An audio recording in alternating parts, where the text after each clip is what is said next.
बिहार के 2 विधानसभा सीटों पर उपचुनाव होने हैं, इसको लेकर तैयारियां शुरू है।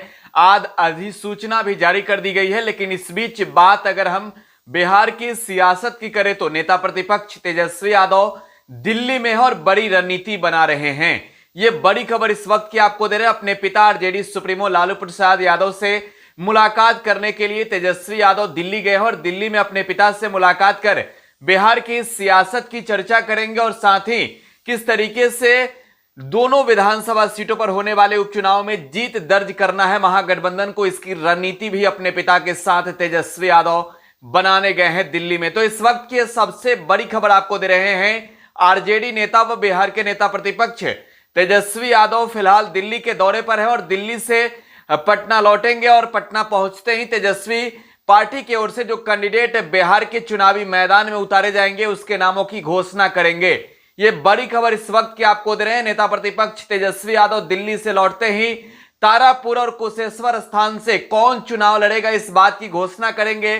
फिलहाल जिस तरीके से दोनों विधानसभा सीटों को लेकर महागठबंधन में आपसी बातें नहीं बन रही है, सहमति नहीं बन रही है, कहीं ना कहीं बातें बिगड़ती हुई नजर आ रही है। लेकिन तमाम बातों को लेकर तेजस्वी अपने पिता आरजेडी सुप्रीमो लालू प्रसाद यादव के साथ दिल्ली में चर्चा करेंगे और दिल्ली से लौटते ही बिहार में बड़ा ऐलान करेंगे। आपको बता दें कि तारापुर से विधायक मेवालाल चौधरी के निधन के बाद यह सीट खाली है और वहीं कुशेश्वर स्थान से जेडीयू के विधायक शशि भूषण हजारी के निधन के बाद से कुशेश्वर स्थान सीट भी खाली है।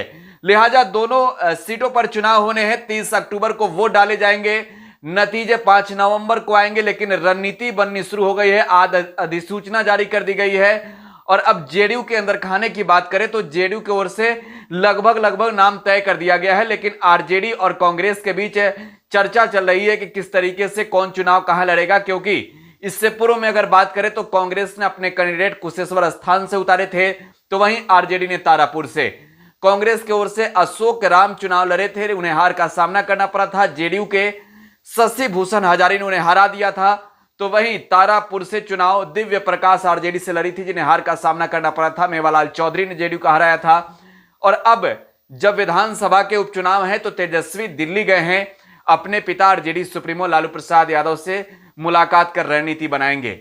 आरजेडी के अंदर खाने से जो खबर सामने रही, आरजेडी सुप्रीमो लालू प्रसाद यादव भी कह रहे हैं कि दोनों सीटों पर आरजेडी चुनाव लड़ेगी और बिहार में महागठबंधन के पलड़े को और मजबूत करेगी। लिहाजा ये जो चुनाव है काफी कशमकश के बीच कह सकते हैं कि पूरी रणनीति भी बनाई जा रही है। एक और जहां एनडीए में जेडीयू दोनों सीटों पर चुनाव लड़ेगी, तो वहीं महागठबंधन में खींचतान जारी है। इस बीच तेजस्वी अपने पिता आरजेडी सुप्रीमो से आशीर्वाद लेकर बिहार लौटेंगे, फिर कैंडिडेट के नाम का ऐलान करेंगे।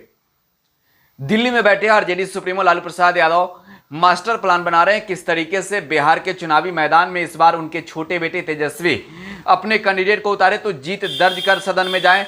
और इन तमाम बातों को लेकर दिल्ली में बड़ी रणनीति बन रही है। लिहाजा तेजस्वी यादव फिलहाल दिल्ली में अपने पिता और राजनीतिक गुरु लालू प्रसाद यादव से मुलाकात कर उनसे आशीर्वाद भी ले रहे हैं। कुछ जो रणनीति है वो तमाम बातों को साझा भी कर रहे हैं। क्या कुछ रणनीति बनाकर वो पटना से गए हैं, किन नामों को सिलेक्ट कर गए हैं और दिल्ली में लालू प्रसाद यादव उस पर मुहर लगाएंगे, देखना भी दिलचस्प होगा।